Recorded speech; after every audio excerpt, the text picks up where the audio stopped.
The tin plate landed on the scarred oak table with a hollow clang, piled so high with roasted venison, buttered potatoes, and thick slices of honeyed bread that it seemed impossible for one person to consume. "Eat as much as you want," Thorne Jenkins said, his calloused hands already reaching for the wooden pitcher of cool spring water. The orc girl sitting across from him, barely 18 summers old by his estimation, stared at him like he was speaking nonsense, her amber eyes wide and uncomprehending beneath a tangle of dark hair that fell past her shoulders. Her green-skinned hands remained folded tightly in her lap, knuckles white with tension, and her small tusks caught the lamplight as her jaw worked silently, searching for words that would not come. "I mean it," Thorne continued, settling into his own chair with a weariness that went bone deep. The autumn rain hammered against the shutters of his frontier homestead, a steady rhythm that had been his only companion for 3 long years since he had left the king's army and claimed this plot of land at the edge of the thornwood. "You look half-starved. When was the last time you ate a proper meal?" She flinched at the question, her shoulders hunching inward as though expecting a blow. Thorne cursed himself silently for his bluntness, reminding himself that this girl had been running through the forest for who knew how long before collapsing at his doorstep an hour ago, her worn leathers soaked through and her feet bloody from travel. The fear in her eyes had not diminished since he had carried her inside and sat her by the fire, only transformed into this bewildered wariness that made his chest ache. "I cannot pay," she said finally, her voice rough from disuse, each word carefully pronounced as though she had learned the human tongue from books rather than conversation. "I have nothing to offer in trade." Thorne poured water into 2 clay cups and pushed one across the table toward her. "Did I ask for payment?" Her gaze darted from the cup to his face and back again, searching for the trap she clearly expected to spring shut around her. "Humans do not feed orcs. Humans hunt orcs. Humans." She trailed off, her jaw tightening. "Why did you bring me inside? Why did you not finish what those others started?" The question hit him like a fist to the gut. He had found her 2 miles into the forest, bleeding from a shallow sword cut across her ribs and running blind through the undergrowth while voices shouted behind her in the gathering dusk. The men pursuing her had been locals from Millhaven. The settlement 5 miles south. He had recognized their voices, even if he could not see their faces. They had given up the chase when the rain began in earnest, cursing and laughing as they turned back toward the warmth of the tavern, confident that the wilderness would finish their work for them. "Because those men were wrong," Thorne said simply. He picked up his own fork and cut into the venison, making a show of eating to demonstrate that the food was not poisoned, not a trick. "And because I have more food than one man needs. Seems wasteful to let you starve on my doorstep when I have a full larder." She watched him chew and swallow, her nostrils flaring slightly as the scent of the meal reached her. Her stomach chose that moment to growl audibly, a sound that made her cheeks darken to a deeper shade of green. Thorne pretended not to notice, keeping his attention on his own plate while she waged some internal battle he could only guess at. Finally, slowly, she reached out and picked up the fork he had set beside her plate. Her movements were precise, controlled as though any sudden gesture might shatter this fragile moment of peace. She speared a piece of potato, brought it to her lips, and took the smallest possible bite. Thorne watched her eyes close as she tasted actual seasoned food, probably for the first time in days or weeks.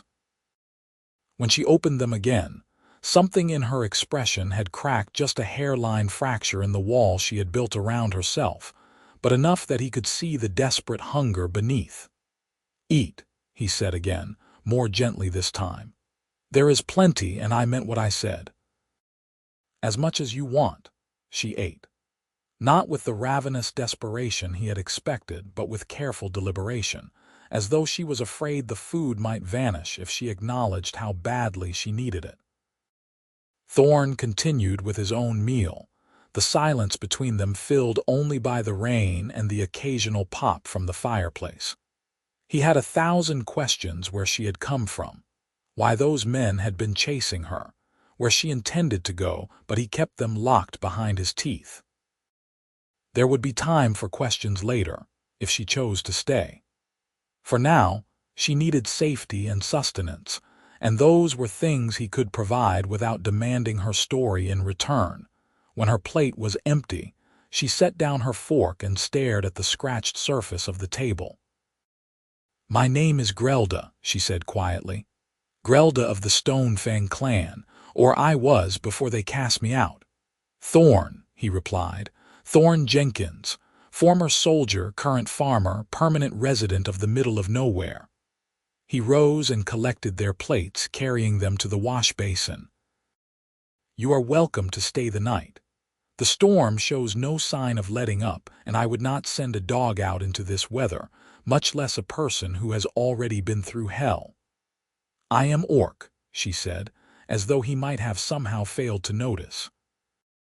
"My people and yours have been at war for generations. Your neighbors tried to kill me today. Why would you shelter me?" Thorne dried his hands on a cloth and turned to face her.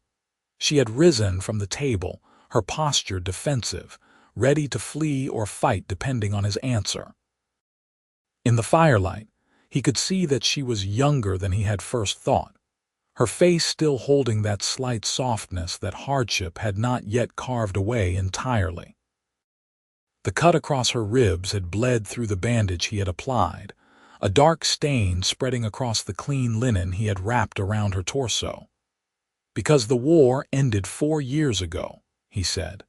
"Because I have seen enough killing to last several lifetimes. And because those men were not soldiers following orders, they were bullies looking for an easy target." He gestured toward the single bedroom that adjoined the main room. "You can have the bed. I will sleep out here by the fire." "I cannot take your bed. You are injured and exhausted." "Yes, you can." He crossed to the chest where he kept his spare linens and pulled out a thick wool blanket. "I have slept in worse places than a warm floor. Trust me on that." Grelda stood frozen for a long moment, her hands clenched at her sides, clearly torn between pride and practicality. Finally, she nodded once, a sharp jerk of her chin. "One night," she said. "Then I will leave at first light. I do not wish to bring trouble to your door." "Trouble already came to my door," Thorne pointed out, "and I invited it inside, fed it dinner, and offered it my bed. I think we are past the point of avoiding complications." The corner of her mouth twitched, almost a smile, and she looked away quickly as though embarrassed to have been caught in that small moment of amusement. "You are a strange human, Thorne Jenkins. So I have been told." He settled himself on the floor near the fire, arranging the blanket over his legs. "Sleep well, Grelda of the Stonefang clan. Tomorrow you can decide whether you truly want to leave or whether you might consider staying a bit longer." She disappeared into the bedroom without another word, though he heard her pause in the doorway, as if she wanted to say something more. When the silence stretched too long, he called out, "There is a bar on the inside of the door, if it would make you feel safer." "Thank you," came her muffled reply, and then the soft sound of wood sliding into iron brackets. Thorne lay on his back and watched the firelight dance across the ceiling beams, listening to the rain and wondering what exactly he had gotten himself into. He had meant every word he had said to her. He would not turn away someone in need, human or orc or anything in between. But he was also not naive enough to think that sheltering her would come without consequences. Millhaven was a small settlement, and word traveled fast. By tomorrow evening, everyone within 10 miles would know that the hermit farmer at the edge of the thornwood had taken in an orc. Let them talk, he thought. He had left the army specifically to get away from people who thought their prejudices were more important than basic decency. If his neighbors wanted to make an issue of it, they would find him far less accommodating than they might hope. The fire burned low, and eventually, exhaustion pulled him down into a dreamless sleep. He woke to the smell of porridge cooking and sunlight streaming through the gaps in the shutters. For a moment, he was completely disoriented, unable to reconcile the evidence of someone else moving around his kitchen with the memory of 3 years of solitude. Then the previous night came rushing back, and he sat up to find Grelda standing at his stove, stirring the pot of oats with a wooden spoon while fresh bread warmed on the hearth. She glanced at him when she heard him rise, her expression guarded once more. "I woke early," she said, as though explaining herself to an authority who might take offense. "I thought I should earn my keep. You did not need to do that." Thorne stood and stretched, his spine popping in several places. Sleeping on floors was definitely harder at 32 than it had been at 20. "Though I will not pretend I am not grateful, I am not much of a cook. I noticed." She ladled porridge into 2 bowls and added a drizzle of honey to each. "Your spice cabinet is nearly bare, and you have been burning your bread."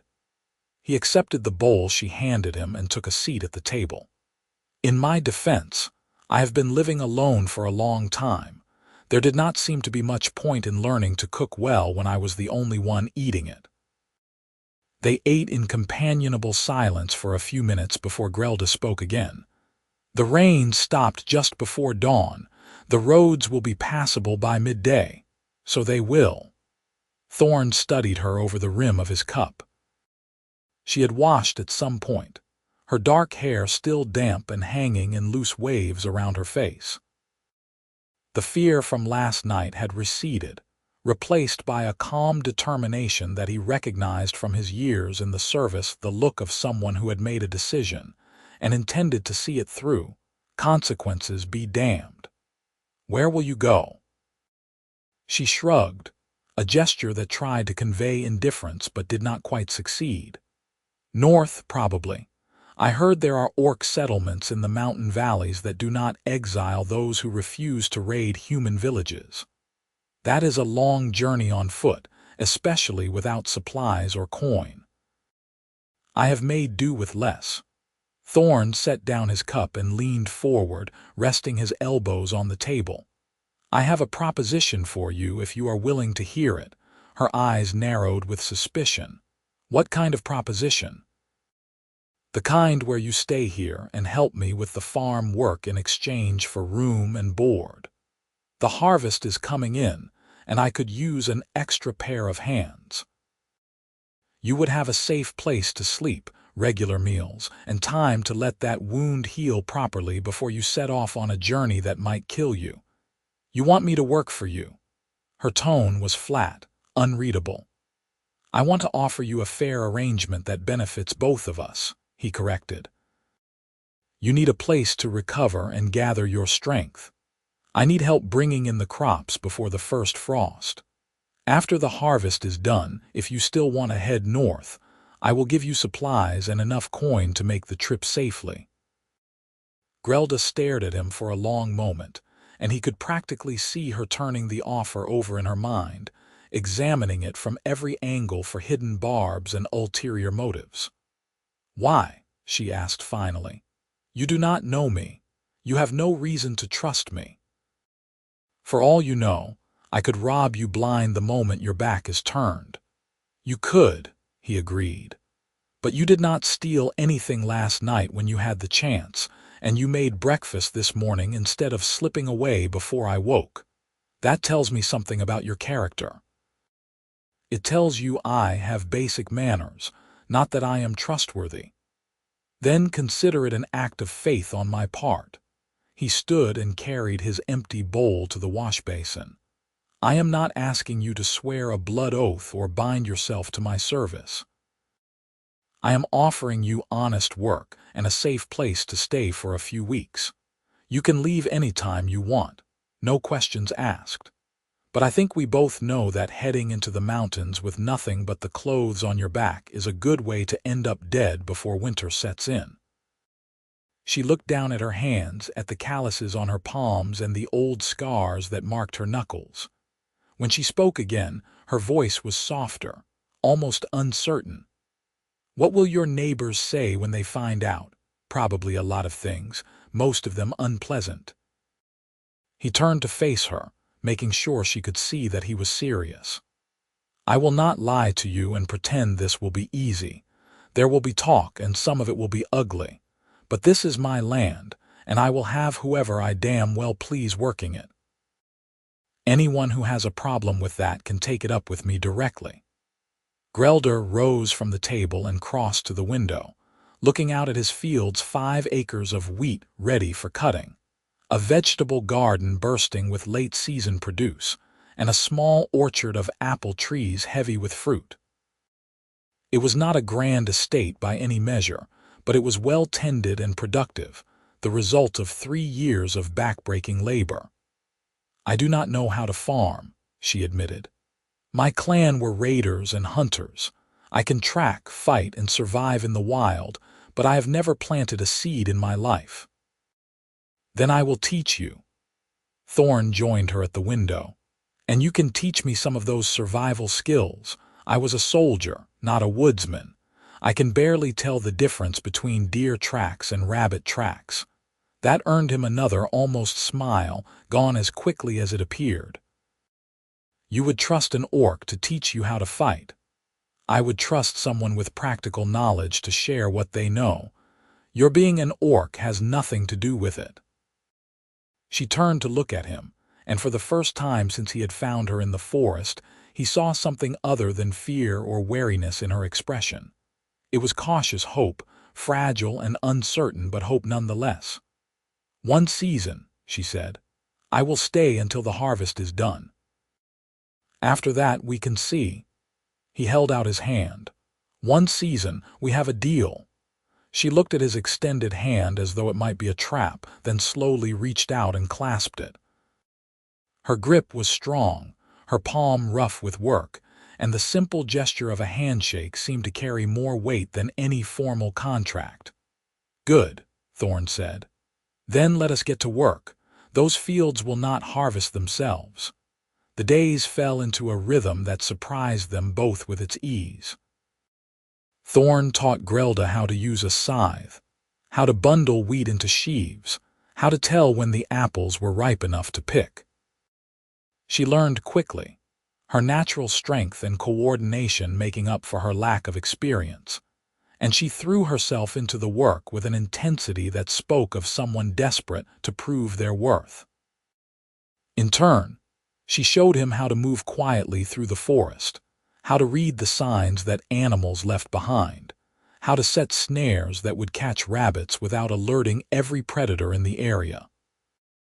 She taught him which plants were edible and which would make him violently ill, which mushrooms could be trusted and which would kill him before he made it back to the house. They worked from dawn until dusk, taking breaks only for meals and water, and in the evenings they would sit by the fire and talk about nothing important: the weather, the quality of the soil, the likelihood of an early frost. Grelda slept in the bedroom while Thorne continued to make his bed by the hearth, and neither of them mentioned the arrangement or suggested changing it. 2 weeks into her stay, a group of men rode up to the house, just as they were finishing the morning's work in the wheat field. Thorne recognized them immediately: Marcus Finch and his 2 brothers, farmers from the neighboring plot to the south. They were decent enough men most of the time, hardworking and honest in their dealings, but the expressions on their faces as they dismounted were anything but friendly. "Thorne," Marcus called out, his voice carrying across the field, "we need to talk." Thorne wiped the sweat from his brow and handed his scythe to Grelda. "Stay here," he said quietly. "Let me handle this." "They came because of me," she replied, her jaw set in that stubborn line he was beginning to recognize. "I should face them with you." They came because they are concerned neighbors, and I am going to address their concerns. Your being here will only make things worse." He softened his tone slightly. "Please, Grelda, trust me to handle this." She did not look happy about it, but she nodded and stepped back, though he noticed she kept her hand near the knife at her belt. Thorne walked to meet the Finch brothers at the edge of his field, positioning himself so that he was between them and Grelda. "Marcus, Robert, Thomas, what brings you out this way?" Marcus was the eldest and the spokesman for the group, a thick-shouldered man with a face weathered by years in the sun. "You know damned well what brings us out here, Thorne. We heard you have been harboring an orc. Some of the boys from Millhaven saw her working your fields." "I have hired help for the harvest," Thorne said evenly. "What business is that of yours?" "What business?" Robert, the middle brother, stepped forward, his hand on the hilt of his belt knife. "That thing and its kind have been raiding our settlements for generations. They have killed our people, burned our homes, stolen our livestock. And you are just going to let one of them live on your land like it is normal. The war is over," Thorne said, keeping his voice level despite the anger building in his chest. "And Grelda has done nothing to harm anyone. She is working for her keep, nothing more, Grelda." Thomas, the youngest, spat the name like a curse. "You even gave it a name. Have you lost your mind? She has a name because she is a person, not an it or a thing." Thorne's tone hardened. "And I will thank you to speak with respect or get off my property." Marcus held up a hand, forestalling his brother's angry retorts. "Thorne, listen to reason. We know you keep to yourself out here, and maybe you have forgotten what it was like during the war, but we remember. We remember the raids, the deaths, the fear. You cannot expect us to just accept an orc living among us." "I am not asking you to accept anything," Thorne replied. "What I do on my own land is my concern, not yours. Grelda will be here until the harvest is done, and then she will move on. In the meantime, she has not caused any trouble, and I do not expect her to." "And if she does," Robert challenged, "if she decides to slit your throat in your sleep or lead her clan here to burn us all out, what then? Then I will deal with it. But I have seen no evidence that she intends to do any such thing, and I will not condemn someone for crimes they have not committed." The three brothers exchanged glances, some silent communication passing between them. Finally, Marcus sighed and shook his head. "You are making a mistake, Thorne. People are already talking. Some of them are saying worse than just talking. You keep that orc around and there is going to be trouble." "Is that a warning or a threat?" "It is friendly advice from a neighbor who does not want to see you get hurt or worse." Marcus gathered his reins and swung back into his saddle. "You were a good soldier, Thorne. Everyone knows that. But soldiers' thinking does not always work in the real world. Sometimes you have to know when to cut your losses and protect yourself." "I appreciate your concern," Thorne said, though his tone suggested otherwise. "But my decision stands. Good day, gentlemen." The Finch brothers rode off without another word, kicking up dust as they turned their horses south. Thorne stood and watched them go, his hands clenched into fists at his sides. He had expected resistance, but hearing it voiced so bluntly still rankled. These were men he had helped during the last bad harvest, men whose children he had taught to fish in the creek that ran through all their properties. And they could not see past their prejudices long enough to recognize that Grelda was not their enemy. "They will come back," Grelda said from behind him. He turned to find her standing a few paces away, her expression grim. "Maybe not them specifically, but others like them, men who think the only good orc is a dead orc." "Let them come," Thorne said. "I meant what I told you before. This is my land, and you are under my protection while you are here." She studied him for a long moment, something unreadable in her amber eyes. "Why are you doing this? And do not tell me it is because you need help with the harvest. You could have hired any of a dozen human workers from Millhaven. Why choose to make your life harder by sheltering me? Thorne considered the question carefully, knowing that a glib answer would not satisfy her. The truth was, he was not entirely sure himself what had driven him to bring her inside that rainy night, or what kept him insisting she stay now. Part of it was principle. He genuinely did not believe in punishing people for the circumstances of their birth. Part of it was stubbornness, a refusal to let his neighbor's bigotry dictate his choices. But there was something else, something he was not quite ready to name. In the 2 weeks since Grelda had arrived, the homestead had felt different, less empty, less like a place he was hiding from the world and more like a home he was building. She had brought life to this quiet corner of the frontier, not just through her labor but through her presence.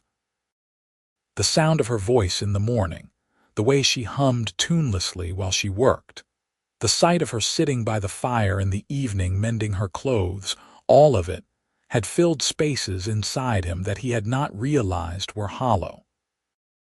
"I am doing this because it is the right thing to do," he said finally. "And because I am tired of living in a world where people cannot see past their own fear and hatred.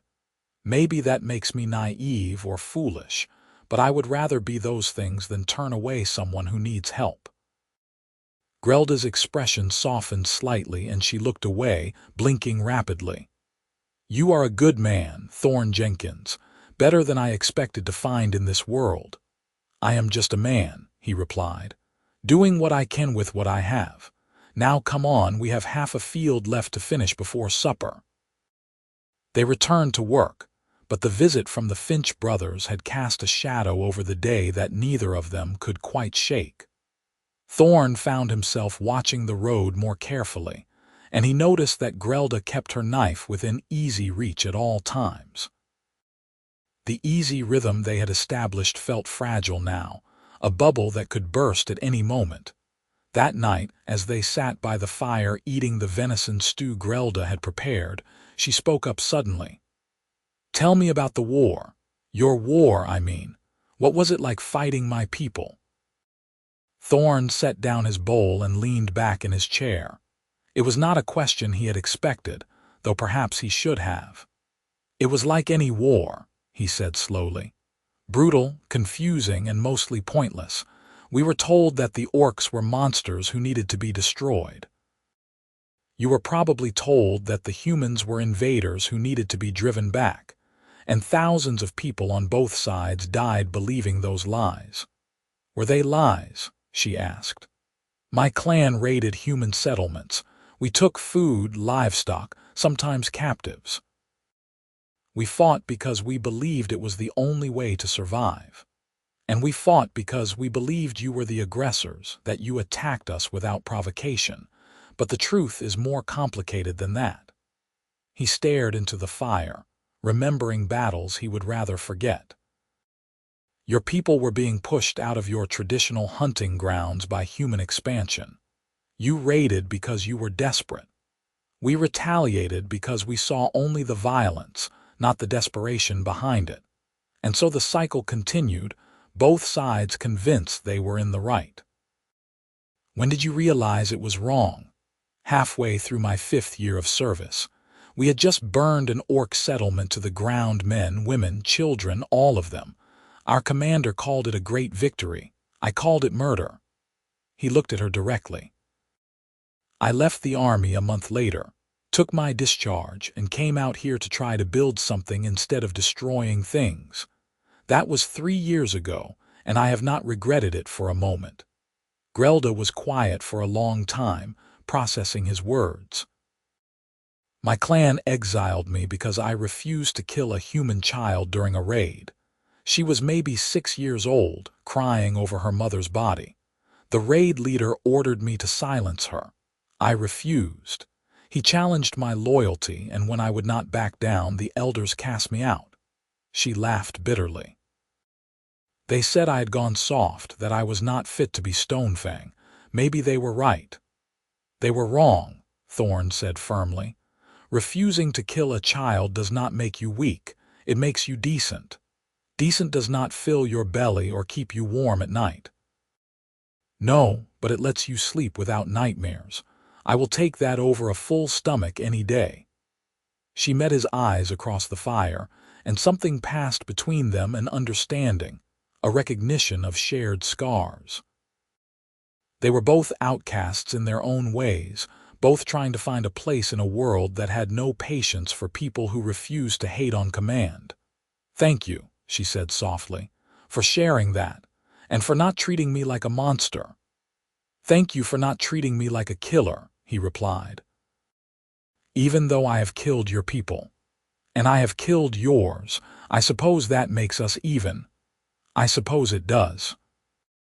They finished their meal in comfortable silence, and when Grelda rose to clean the dishes, Thorne found himself watching her move around the small kitchen with an ease that suggested she belonged there. It was a dangerous thought, he knew. She had made it clear that she planned to leave when the harvest was done, and he had no right to ask her to stay beyond that. But the thought of returning to his solitary existence, of eating meals alone and working the fields in silence, filled him with a dread he did not want to examine too closely. One season, he reminded himself. They had agreed to one season, and he would honor that agreement. What happened after was up to her. The harvest continued. The wheat came in golden and heavy, the apples were crisp and sweet, and the vegetable garden produced more than two people could reasonably eat, forcing Thorne to begin the process of pickling and preserving for the winter. Grelda proved to be a quick study in all aspects of farm work, and within a few weeks, she was working alongside him as an equal partner rather than a student.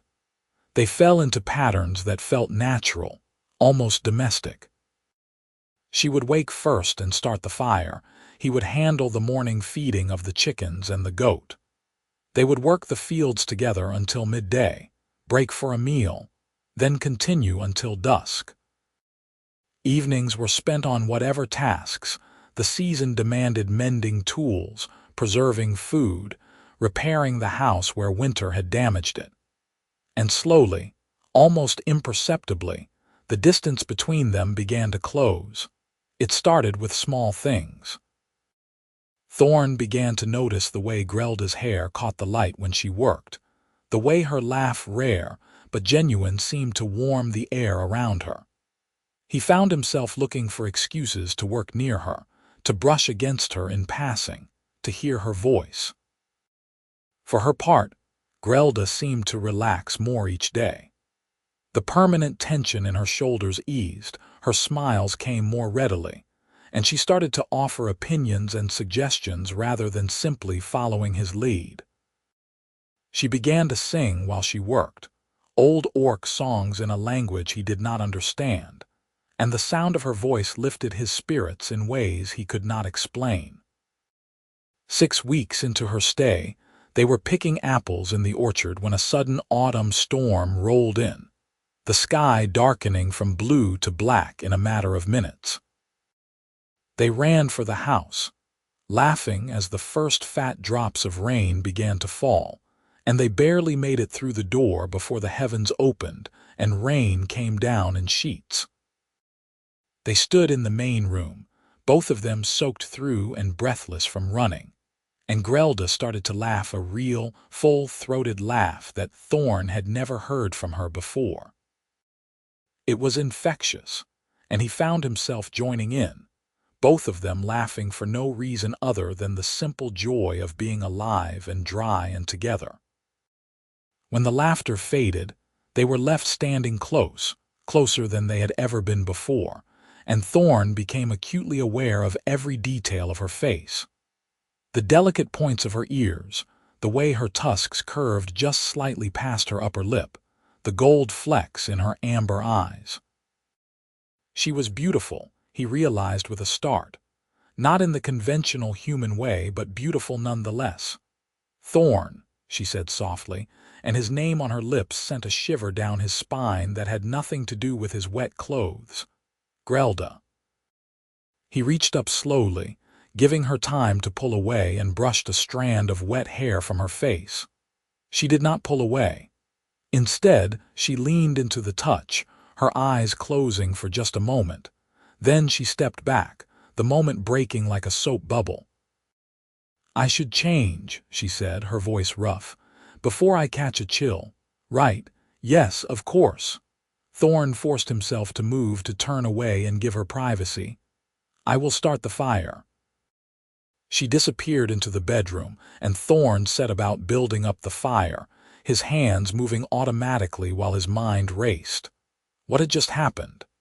Had he imagined the tension between them, the way she had leaned into his touch? And more importantly, what did he want to happen? The answer came to him with startling clarity. He wanted her to stay. Not just until the harvest was done, but permanently. He wanted to wake up every morning to the sound of her moving around the kitchen. He wanted to work beside her in the fields, to teach her everything he knew and learn everything she had to offer. He wanted to sit with her by the fire in the evenings and listen to her stories, her songs, her thoughts. He wanted her. But wanting was not the same as having, and he had no idea if she felt the same way. She had made it clear from the beginning that she intended to leave, to head north to the mountain settlements where she might find acceptance among her own kind. He had no right to ask her to give up that dream, to stay here where she would face constant prejudice and hostility from his neighbors.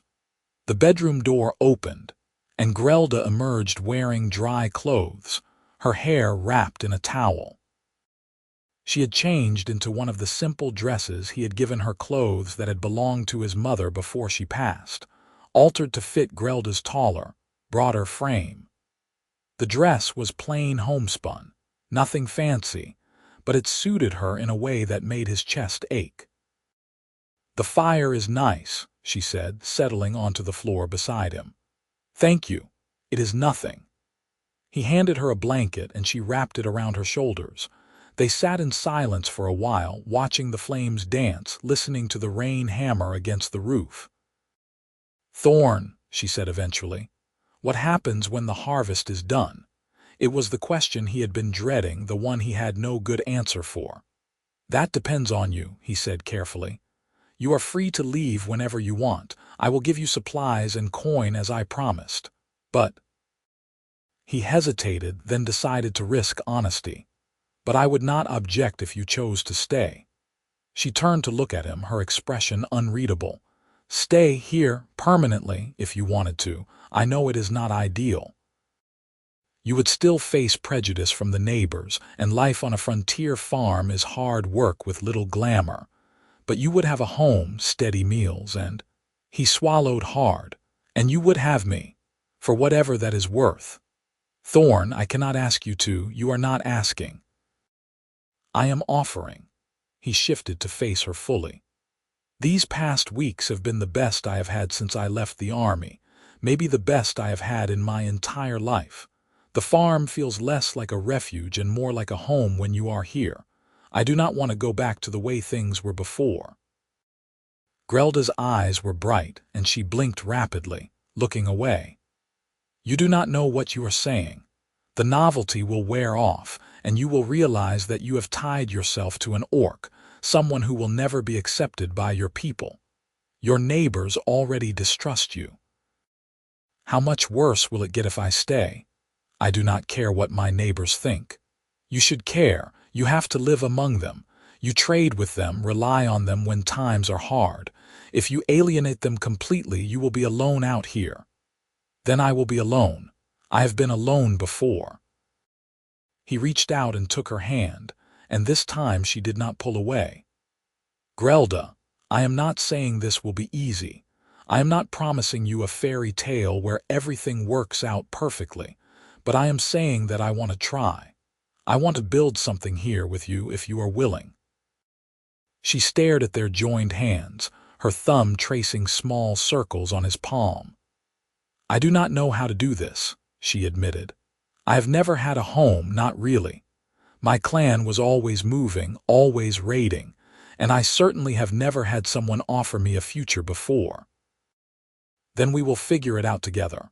One day at a time, one season at a time. No expectations, no pressure. Just two people trying to make a life in the middle of nowhere." A tear slipped down her cheek, and she wiped it away impatiently with her free hand. "You are making this very difficult to say no to." "Good. That was the plan." She laughed, a wet, shaky sound, and squeezed his hand. "I need time to think. This is not a decision I can make lightly." "Take all the time you need," he said, though his heart was pounding and every fiber of his being wanted to push for an answer now, immediately, before she could talk herself out of it. "I am not going anywhere." They sat by the fire until the storm passed, hands still clasped, and neither of them spoke again. But the silence was comfortable, charged with possibility, and when Grelda finally rose to go to bed, she paused to press a kiss to the top of his head so quick and light he might have imagined it. "Good night, Thorne." "Good night, Grelda." He lay awake for hours after she had gone, replaying their conversation and that fleeting kiss over and over. He had laid his cards on the table, made his feelings known. Now all he could do was wait and hope that she would choose to stay. The answer came 3 days later, in a way he never could have anticipated. They were in the barn, sorting through the harvested apples and setting aside the best ones for storage, when they heard the sound of horses approaching. Lots of horses, at least a dozen by the sound of it. Thorne set down the basket he was holding and moved to the barn door, Grelda right behind him. What he saw made his blood run cold. A mob had gathered in front of his house, armed with torches, pitchforks, and clubs. He recognized most of them farmers from Millhaven and the surrounding homesteads, men he had traded with and worked alongside. But their faces were twisted with anger and fear, transformed into something ugly and dangerous. Marcus Finch was at the front of the group, and when he saw Thorne emerge from the barn, he raised his voice. "Thorne Jenkins, send out the orc and there will be no trouble. We are taking her to Millhaven to stand trial for crimes against humanity." Trial. Thorne stepped forward, positioning himself between the mob and Grelda. "What crimes? She has done nothing wrong." "She is an orc," someone from the back of the crowd shouted. "That is crime enough. She is here legally, working for fair wages on private property." "You have no authority to. We have the authority of concerned citizens protecting our families," Marcus interrupted. 2 nights ago, the Hendersons' farm was raided, livestock stolen, barn burned. Orc tracks were found at the scene. Thorne felt Grelda tense behind him, but he kept his focus on Marcus. "And you assume Grelda was responsible because she is an orc? Did you bother to investigate, or did you just decide to form a mob and demand blood? The evidence speaks for itself. There is an orc living in our midst, and suddenly we have orc raids. That is not a coincidence." "It absolutely could be a coincidence." Thorne's temper was fraying. "Grelda has been working my fields every day from dawn to dusk. She has not left my property since she arrived. There is no way she could have raided the Henderson farm." "So you say," Robert Finch called out. "But how do we know you are not lying to protect her? Maybe you have been helping her.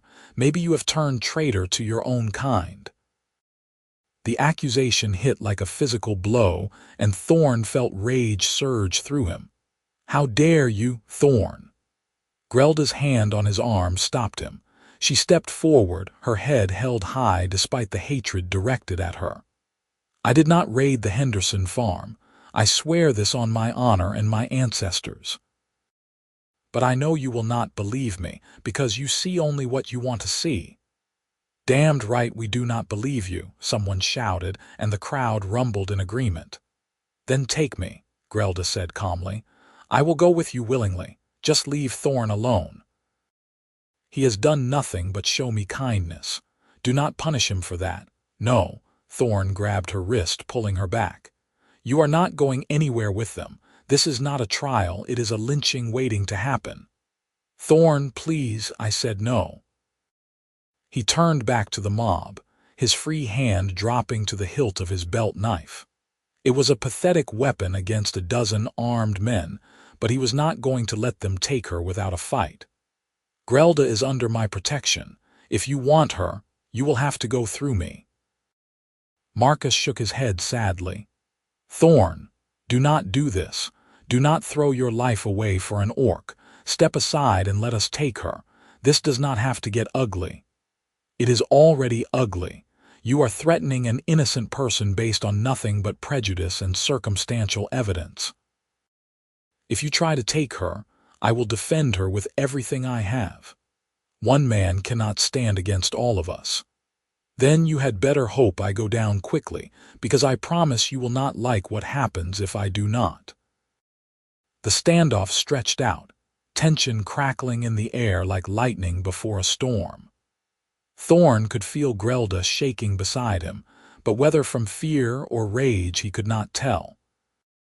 His own heart was hammering so hard he thought it might burst from his chest, but he kept his expression cold and his stance firm. Then, from the back of the crowd, a voice called out, "Riders coming from the west."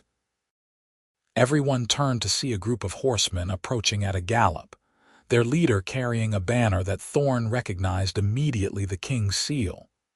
These were official soldiers, not local militia, and they rode with the authority of the crown. The lead rider pulled up short, his mount dancing sideways as he surveyed the scene. He was a captain by his insignia, a man in his 40s with iron-gray hair and a face that had seen too many battles. "What is going on here?" he demanded. Marcus stepped forward, trying to look authoritative. "Captain, we are dealing with an orc who has been living among us illegally. We are taking her to stand trial." "Illegally?" The captain dismounted and pulled a rolled parchment from his saddlebag. "By whose authority?" "As of 2 weeks ago, by order of King Edmund himself. All orcs who have not committed crimes against the crown are to be treated as free citizens with the same rights and protections as any human. That includes the right to live and work wherever they choose, provided they do so peacefully." The crowd murmured in shock, and Marcus's face went pale. "That cannot be right. Why would the king? The king has decided that 6 years of peace is long enough. It is time to move beyond the war and learn to coexist." The captain's eyes swept over the mob with thinly veiled contempt. "Which means that what you are doing here is not a lawful arrest, it is assault with intent to harm. Disperse immediately, or I will have every one of you arrested and charged with attempted murder." The mob began to break apart, men muttering and cursing as they returned to their horses. Marcus shot Thorne a look that promised this was not over, but he too turned and left, his brothers following close behind. Within minutes, the only people remaining were Thorne, Grelda, and the captain with his men. The officer approached Thorne and handed him the parchment. "Read it yourself if you do not believe me. The king's seal is genuine." Thorne scanned the document, his hands shaking slightly. It was exactly as the captain had said, a royal decree granting full citizenship rights to all orcs who had been living peacefully in the kingdom. There were provisions for restitution, for land grants, for legal protections. It was unprecedented, revolutionary, and exactly what Grelda needed. "Thank you," Thorne said, his voice rough with emotion. "You may have just saved her life. I was doing my duty, nothing more."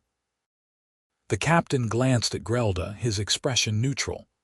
"You are the orc in question, I take it?" "I am," Grelda replied, stepping forward. "My name is Grelda, formerly of the Stonefang clan. Captain Derek Winters. I will need you to register with the local magistrate in Millhaven within the week. Provide your name and residence for the official records. After that, you are free to live and work as you see fit." He turned back to Thorne. "I assume she is residing here with you." "She is, as a farmhand and—" Thorne hesitated, then decided to go for broke. "And as my guest, for as long as she wants to stay." The captain's expression softened slightly, something that might have been approval flickering in his eyes. "Good. We need more people who are willing to bridge the divide, to show that humans and orcs can live in peace. You have my respect, both of you." He remounted his horse and gathered his men. "We will be stationed in Millhaven for the next month to ensure the decree is being enforced properly. If you have any trouble from your neighbors, report it to me directly. This nonsense of mobs and vigilante justice ends now." They rode off, leaving Thorne and Grelda standing in the yard, still processing what had just happened.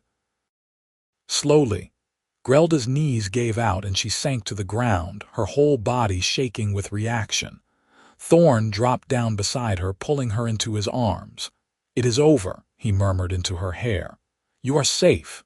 You are a citizen now. They cannot touch you." "You were going to fight them," she said, her voice muffled against his chest. "You were going to fight a dozen armed men to protect me." "Of course I was. What kind of man would I be if I let them take you?" She pulled back to look at him, tears streaming down her face. "A living one. A sensible one. Thorne, you could have died. But I did not, and neither did you. That is what matters." She stared at him for a long moment, something fierce and tender warring in her expression. Then she grabbed the front of his shirt and kissed him. It was nothing like the gentle, fleeting kiss she had given him before. This was desperate and hungry, 6 weeks of denied attraction pouring out all at once. Thorne responded instantly, his arms tightening around her, his hands tangling in her hair. She tasted like apples and sunshine, and kissing her felt like coming home after a long journey. When they finally broke apart, both gasping for air, Grelda rested her forehead against his. "I am staying," she said. "I do not care about the mountains or the settlements up north. I want to stay here with you, if you will have me." "If I will have you," Thorne laughed, giddy with relief and joy. "Grelda, I have been hoping you would say that for weeks. You have no idea how happy you have just made me." "I think I have some idea." She kissed him again, softer this time, savoring it. "Thorne Jenkins, you are the most stubborn, infuriating, wonderful man I have ever met, and I think I am falling in love with you." "You think?" he grinned at her. "Only think. All right, I am definitely falling in love with you. Possibly have already fallen. The details are fuzzy. Well, for what it is worth, I am absolutely, completely, irrevocably in love with you. Have been since about the 2nd week you were here, when you fixed my stove and yelled at me for burning bread." She laughed, the sound bright and unfettered. "That is a very specific moment to fall in love. What can I say? I appreciate a woman who is not afraid to tell me when I am being an idiot." They sat in the dirt of the farmyard, wrapped in each other's arms, and kissed until the sun began to set, and the evening chill drove them inside. The future was still uncertain. There would be more prejudice to face, more challenges to overcome. But for the first time since the war had ended, Thorne felt like he was exactly where he was supposed to be, doing exactly what he was meant to do. And Grelda, looking at the man who had defied a mob to protect her, felt the same way. The next few months passed in a blur of activity and adjustment. Grelda registered with the magistrate as required, and while the reception in Millhaven was far from warm, no one tried to harm her with Captain Winters and his men stationed in the town. Slowly, grudgingly, the locals began to accept her presence, if not actively welcome it. The harvest concluded successfully, and Thorne and Grelda spent the early winter months preparing the farm for the cold season. They insulated the house, laid in supplies, and made sure the animals had adequate shelter. They worked side by side as partners in every sense of the word, and the domesticity of it all filled Thorne with a contentment he had never known. As winter settled in properly, They were effectively snowed in for weeks at a time, just the two of them and the livestock. Rather than feeling claustrophobic, Thorne found it liberating. With no neighbors to judge them and no work that could not wait until spring, they had time to simply be together. They talked for hours by the fire, sharing stories from their pasts, their fears and hopes for the future. Grelda taught him words in the Orcish tongue, and he taught her to read and write in the common script. They cooked together, experimented with combining Orcish and human recipes, and created entirely new dishes that were uniquely theirs. And they grew closer in every way, their initial physical attraction deepening into something more profound. Grelda moved from the bedroom to sleeping beside Thorne by the fire, and eventually they stopped pretending that they needed separate sleeping spaces at all. On the night of the winter solstice, as snow fell softly outside and the fire crackled warmly, Thorne made a decision. He had been thinking about it for weeks, turning it over in his mind from every angle. Now, with Grelda sitting beside him mending one of his shirts while he carved a new handle for his axe, he knew the time was right. "Grelda," he said, setting down his work, "I have something I want to ask you." She looked up from her sewing, eyebrows raised. "That sounds ominous." "Should I be worried?" "No, just hear me out." He took a deep breath, suddenly more nervous than he had been facing down the mob. "We have been together for several months now. We have built a life here, a good life, and I cannot imagine my future without you in it." Her hand stilled on the fabric and she set the shirt aside. "Thorne, I know this is fast. I know we have only known each other a short time, but every day I wake up grateful that you chose to stay, and every night I go to sleep hoping you will still be here in the morning."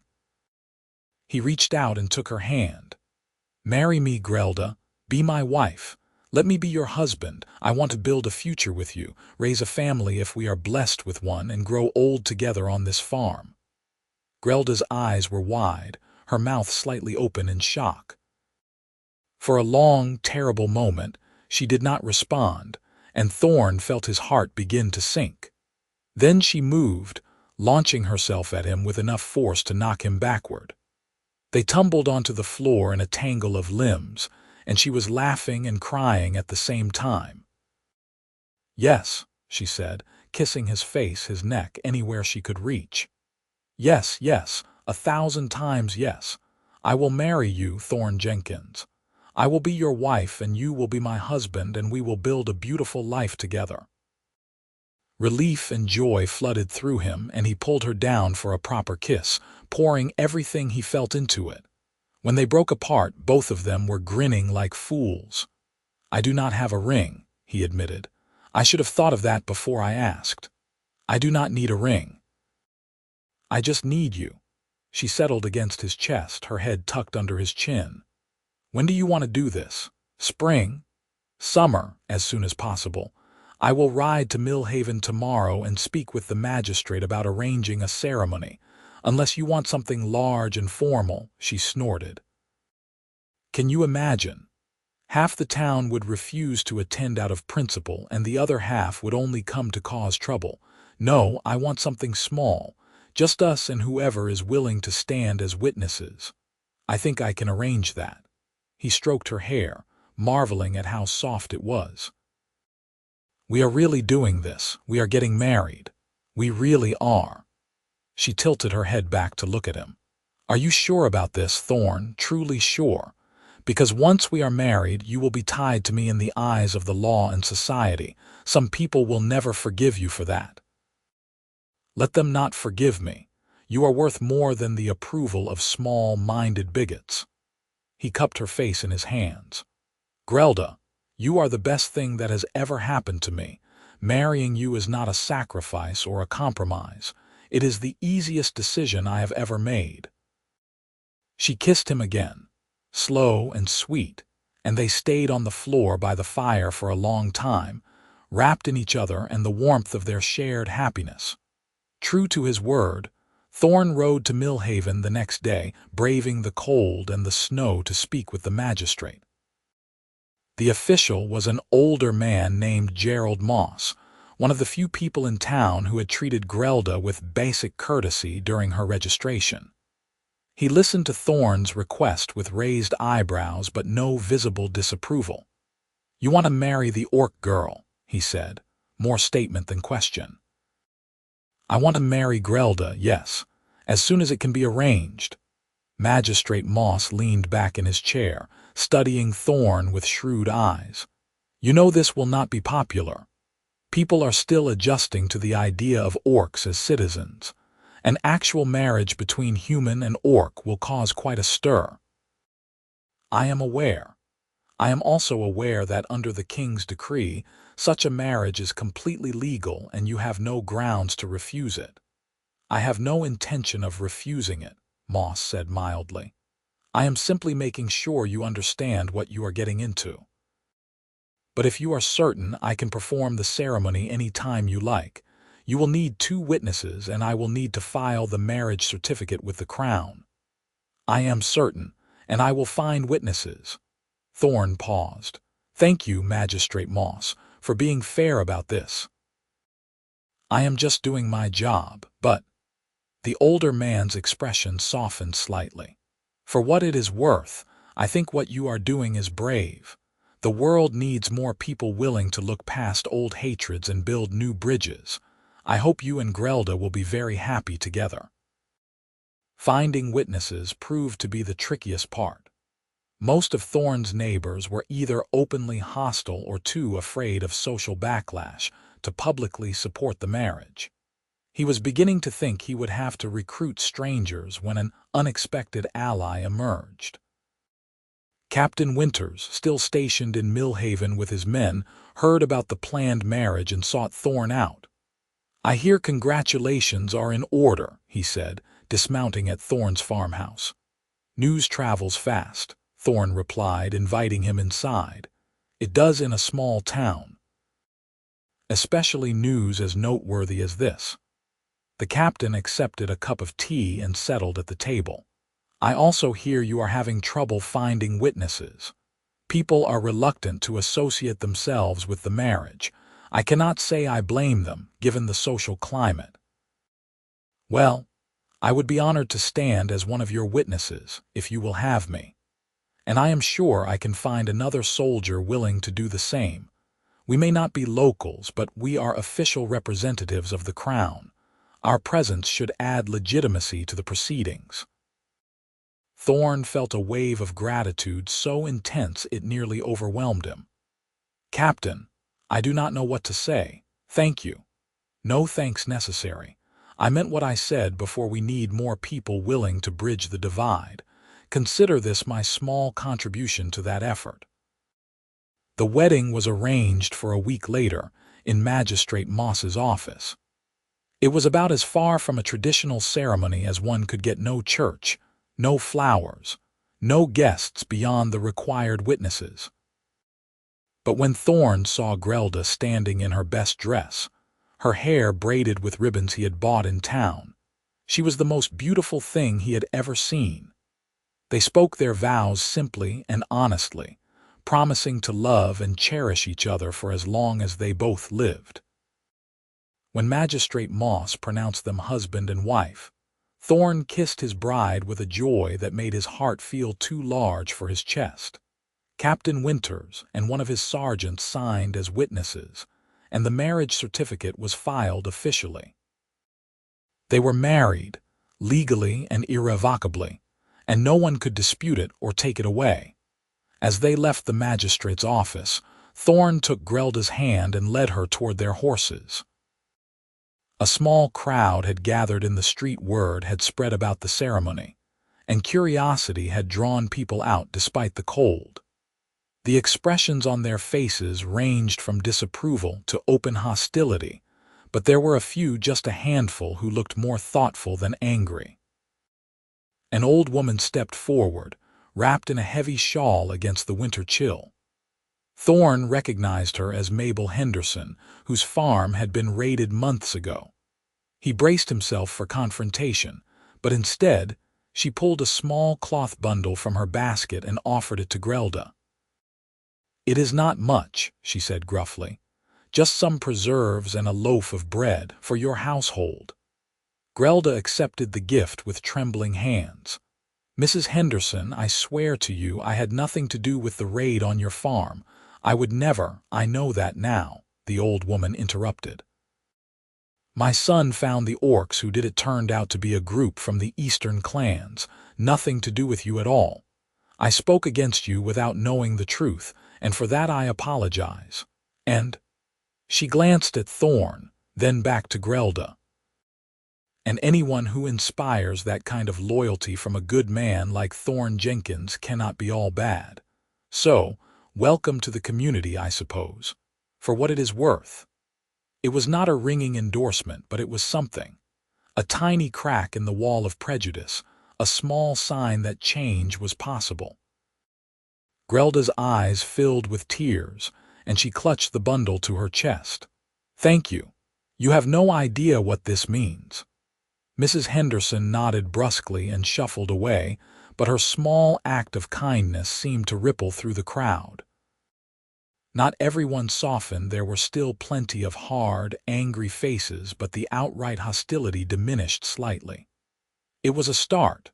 Thorne and Grelda rode back to the farm through the snow, their hands clasped between their horses, both of them grinning despite the cold. They had done it. They were married, and the world had not ended. In fact, it felt like it was just beginning.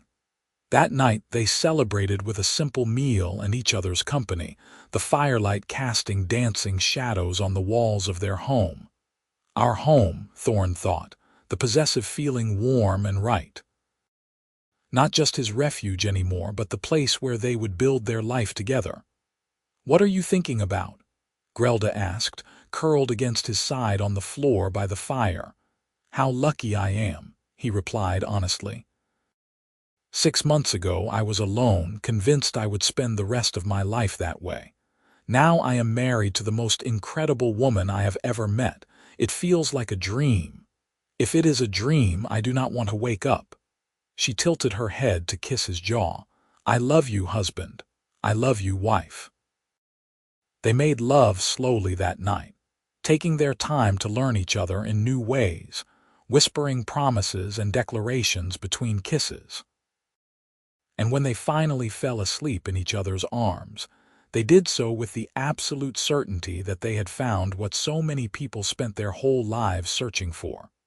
A love that transcended difference, defied prejudice, and proved that home was not a place but a person. Winter gave way to spring, and spring to summer. The farm flourished under their joint care, producing more than it ever had when Thorne worked alone. They expanded the vegetable garden, added more chickens, and even acquired a breeding pair of pigs that Grelda had an unexpected talent for raising. Their marriage became an accepted, if not widely celebrated, fact of local life. There were still those who muttered and disapproved, but the open hostility faded as people saw that Thorne and Grelda were simply living their lives, not trying to cause trouble or push any agenda. Slowly, grudgingly, they were woven into the fabric of the community. Mrs. Henderson became an unlikely ally, stopping by periodically with small gifts and gruff conversation. A few other neighbors followed her lead, cautiously friendly if not outright welcoming. The Finch brothers never apologized, but they stopped making threats, which Thorne supposed was the best he could hope for. By the time harvest season came around again, Grelda was visibly pregnant, her belly swelling with the child they had created together. The news sent another ripple through Millhaven. A half-orc baby was something no one had considered when the king had issued his decree. But Magistrate Moss assured them that the child would be a full citizen with all attendant rights, and Captain Winters, before he and his men finally returned to the capital, made sure that information was widely known. Thorne found himself overwhelmed with protective instincts, constantly worrying about Grelda's health and the baby's safety. She tolerated his hovering with good humor, gently reminding him that orc women were strong and that pregnancy was not an illness. "I have been hauling water and chopping wood my entire life," she pointed out when he tried to convince her to rest instead of working in the garden. "I am not going to turn into delicate crystal just because I am carrying a child. I know. I just want to make sure you are both safe." She set down her hoe and came to wrap her arms around him. "We are safe, Thorne. We are loved, we are protected, and we are together. That is all we need." The baby came on a crisp autumn morning, just as the sun was rising over the eastern hills. Thorne had ridden to Millhaven the night before to fetch the midwife, an experienced woman named Sarah who had delivered half the children in the region. She worked efficiently through the night while Thorne paced outside the bedroom, terrified and useless. When he finally heard the thin, angry wail of a newborn, he burst through the door to find Sarah cleaning a squirming infant while Grelda lay exhausted but smiling on the bed. "It is a girl," Sarah announced, wrapping the baby in a soft blanket. "Healthy lungs, good color, all her fingers and toes." "Congratulations." Thorne crossed to the bed and took his daughter carefully, marveling at how tiny she was. She had green-tinged skin, lighter than Grelda's but definitely not human pale. Her ears were slightly pointed, and he could see the small buds that would eventually develop into tusks. She was perfect, a beautiful blend of both her parents. "What should we name her?" he asked, unable to tear his eyes away from his daughter's face. "I was thinking Alina," Grelda said softly. "It was my mother's name, if that is all right with you." "Alina Jenkins." Thorne tested the name and smiled. "It is perfect. She is perfect. You are perfect." He leaned down to kiss his wife, their daughter cradled carefully between them. "Thank you, Grelda, for her, for this life, for everything." "Thank you for giving me a home," she replied, tears of happiness streaming down her face. "For giving me a family, for loving me when I thought no one ever would." Sarah cleared her throat delicately. "I will give you three some privacy, but Grelda, you need rest." "Thorne, make sure she actually gets some sleep instead of staying up staring at the baby all night." "I make no promises," Thorne said. Grinning, over the next few weeks, the rhythm of their household adjusted to accommodate their new daughter. Alina was a good baby, fussy only when hungry or tired, and both Thorne and Grelda fell completely in love with her. Watching his wife nurse their child, singing old orcish lullabies in the firelight, Thorne felt a completeness he had never imagined possible. Word of Alina's birth spread, and the reactions were mixed. Some neighbors sent small gifts, blankets, toys, preserves. Others kept their distance, still uncomfortable with the reality of a half-orc child in their community. But no one made threats or caused trouble, and Thorne was grateful for even that small mercy. Mrs. Henderson came to visit when Alina was a month old, bringing a beautifully carved wooden rattle. "My late husband made these for all our grandchildren," she said, pressing it into Grelda's hands. "I have one left, and I figure Alina should have it. Mrs. Henderson, I do not know what to say."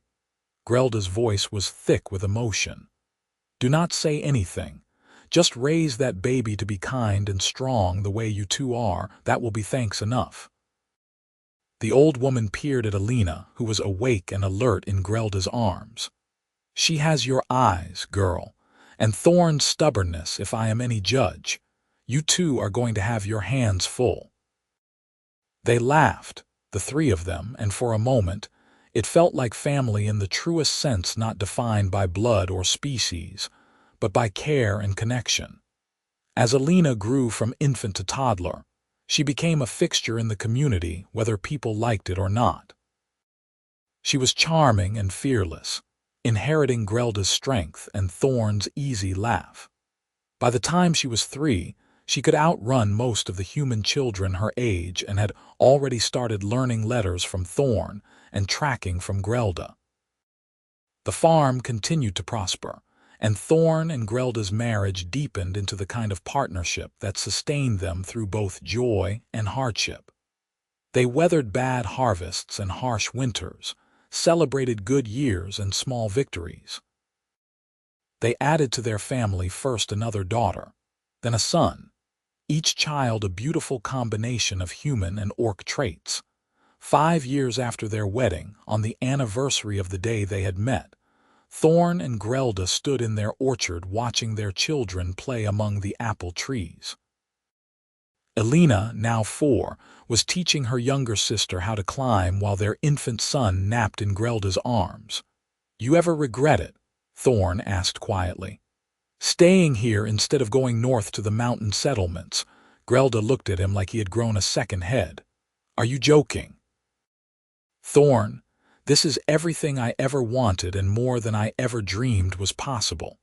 A home, a family, a husband who loves me and children who will grow up knowing they are wanted. Why would I regret any of that? I just wanted to make sure. I know it has not always been easy." "Nothing worth having is ever easy." She leaned against him, careful not to jostle the sleeping baby.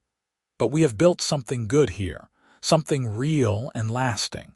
Our children will grow up in a world that is slowly learning to accept people like them. And when they are grown, maybe they will build even better things." "That is a nice thought." He put his arm around her shoulders, pulling her close. "I love you, Grelda, more now than the day I married you, and I did not think that was possible. I love you too. My stubborn, wonderful, infuriating husband." She stood on tiptoe to kiss him. "Thank you for feeding me that first night, for seeing me as a person instead of a monster, for giving me a chance. Thank you for taking that chance, for staying, for building this life with me." They stood together in the golden afternoon light, watching their children play and feeling the weight of everything they had overcome to reach this moment. It had not been the easiest path, but it had been worth every struggle, every fight, every moment of doubt. In the end, Thorne reflected, love was like farming. It required hard work, patience, and faith that what you planted would grow. He and Grelda had planted seeds of hope in hostile soil, tended them carefully through harsh seasons, and watched them bloom into something beautiful and strong. Their story was not the fairy tale that minstrels sang about in taverns. It was better than that. It was real, messy, complicated, and absolutely perfect in its imperfection. It was a life built on choice and commitment, on seeing each other's worth when the rest of the world was blind. And it was, Thorne thought as he held his wife and watched his children laugh, exactly what both of them had needed all along. Not rescue or salvation, but partnership. Not charity or pity, but love. The sun began to set, painting the sky in shades of orange and pink. Grelda called the children for supper, and they came running, dirty and happy and full of stories about their adventures in the orchard. The family walked back to the house together, Thorne's arm around Grelda's waist, Elena chattering excitedly while her younger sister tried to keep up.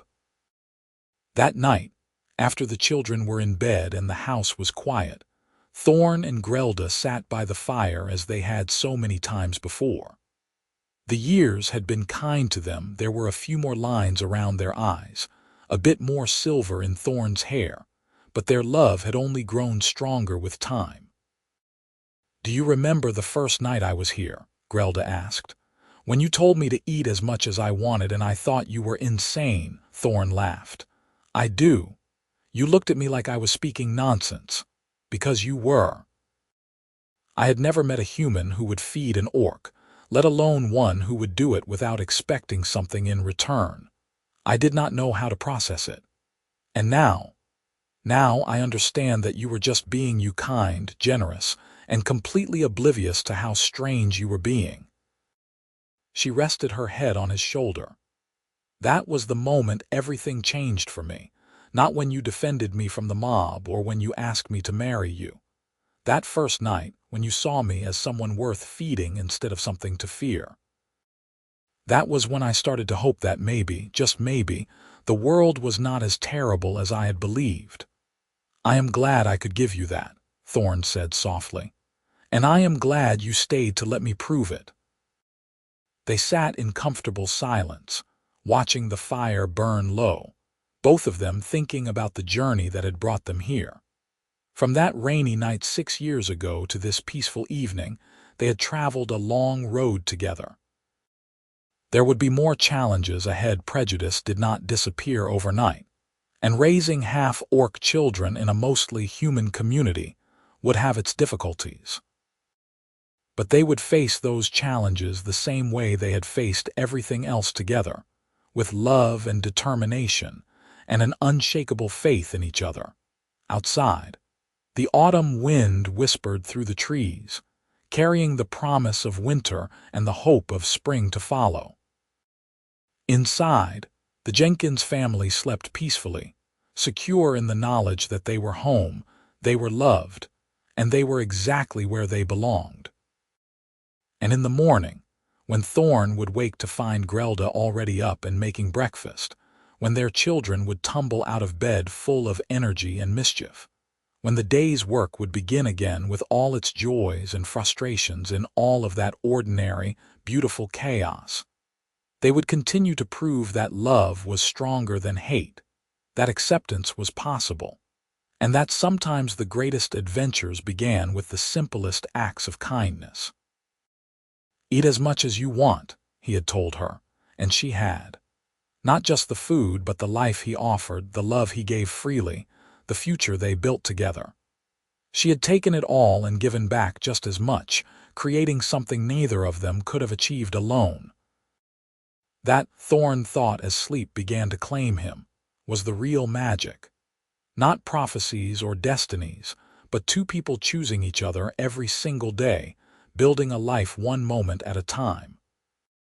He pulled Grelda closer, kissed the top of her head, and let himself drift off with a smile on his face and peace in his heart, knowing that tomorrow would bring more of the same blessed, ordinary happiness that had become his entire world.